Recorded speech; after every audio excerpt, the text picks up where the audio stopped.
Pace bene, masih di mea culpa. Tuhan bersabda, kalian yang haus, datanglah ke sumber air. Dan kalian yang tak mampu membayar, mari datanglah dan minumlah dengan gembira. Dalam nama Bapa dan Putra dan Roh Kudus. Amin. Allah yang maha tinggi dan penuh kemuliaan, terangilah kegelapan hati kami. Berilah kami iman yang benar, pengharapan yang teguh dan kasih yang sempurna. Berilah kami ya Tuhan perasaan yang peka dan budi yang cerah, agar kami mampu melaksanakan perintah-Mu yang kudus dan yang tidak akan menyesatkan. Amin. Bacaan dari Injil Yohanes. Pada hari raya orang Yahudi, Yesus berangkat ke Yerusalem. Di Yerusalem, dekat pintu gerbang domba, ada sebuah kolam yang dalam bahasa Ibrani disebut Bethesda. Serambinya ada 5 dan di serambi-serambi itu berbaring sejumlah besar orang sakit, orang-orang buta, orang-orang timpang, dan orang-orang lumpuh yang menantikan goncangan air kolam itu. Sebab sewaktu-waktu turun malaikat Tuhan ke kolam itu dan menggoncangkan air itu. Barang siapa yang terdahulu masuk ke kolam itu, ke dalamnya, sesudah goncangan air itu, menjadi sembuh, apapun juga penyakitnya. Ada di situ seorang yang sudah 38 tahun lamanya sakit. Ketika Yesus melihat orang itu berbaring di sana, dan karena tahu bahwa ia telah lama dalam keadaan itu, berkatalah ia kepadanya, "Maukah engkau sembuh?" Jawab orang sakit itu kepadanya, "Tuhan, tidak ada orang yang menurunkan aku ke dalam kolam itu apabila airnya mulai goncang. Dan sementara aku sendiri menuju kolam itu, orang lain sudah turun mendahului aku." Kata Yesus kepadanya, "Bangunlah, angkatlah tilammu dan berjalanlah." Dan pada saat itu juga sembuhlah orang itu. Lalu ia mengangkat tilamnya dan berjalan.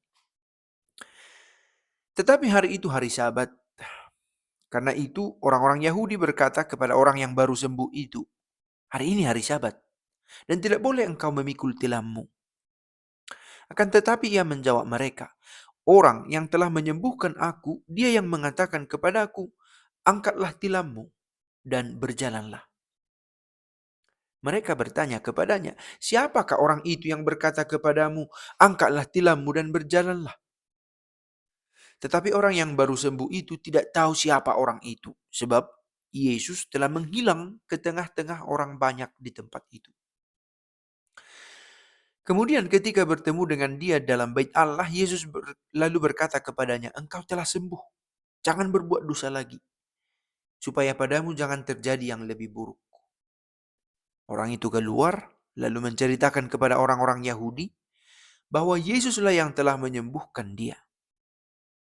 Dan karena itu, orang-orang Yahudi berusaha menganiaya Yesus karena ia melakukan hal-hal itu pada hari Sabat. Demikianlah sabda Tuhan. Dua sosok yang bisa kita bicarakan saat ini. Pertama, Yesus tentu saja, pusat perhatian kita. Yang darinya segala mukjizat ini bisa benar tampak di kehidupan nyata. Ia berkata, ia memberikan perintah, dan yang baik terjadi. Gitu ya. Yang kedua, kita bicara soal orang sakit ini. Nah, Yesus berkata kepada orang sakit ini, dan ini pertanyaan yang penting untuk kita ingat, saya pikir. Maukah engkau sembuh? Kalau dipikir-pikir, perlukah Yesus mengatakan pertanyaan ini? Dia sudah tahu bahwa orang di sana berkumpul, orang-orang sakit di sana berkumpul karena ingin sembuh. Dan dia sudah 38 tahun lamanya sakit. Yesus melihat orang itu berbaring di sana. Dan dikatakan di sini, dan karena ia tahu bahwa ia telah lama dalam keadaan itu, berkatalah ia kepadanya, "Maukah engkau sembuh?" Pertanyaan ini penting untuk membantu seseorang memahami, mengenali dirinya sikapnya kepada Allah itu. Pertanyaan ini adalah pertanyaan panduan. Oh iya, benarkah aku mau sembuh? Maka pertanyaan ini memancing orang yang bersangkutan, yang sakit tadi, untuk berkata-kata, menegaskan apa yang dia inginkan. Tuhan, tidak ada orang yang menurunkan aku ke dalam kolam itu saat airnya mulai goncang, dan seterusnya. Nah, pertanyaan ini ketika disampaikan kepada kita, maukah engkau sembuh? Nah, baik juga, semoga harapan kita terbantu untuk merumuskan apa yang sebenarnya aku inginkan yang terjadi dalam hidupku. Dan tentu saja ketika berusaha menjawab itu, termurnikan jugalah, itu harapannya. Apa yang benar-benar kita ingin cari dalam hidup ini? Apa yang engkau mau sebenarnya? Semoga pertanyaan Yesus ini merupakan pertanyaan yang bisa juga menjadi bagian dari refleksi kita. Dan pertanyaan ini tidak berhenti di sana.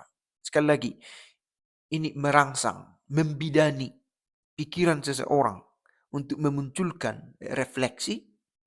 Dan setelah berefleksi, orang itu memang mau bergerak, mau mengangkat tilamnya dan berjalan.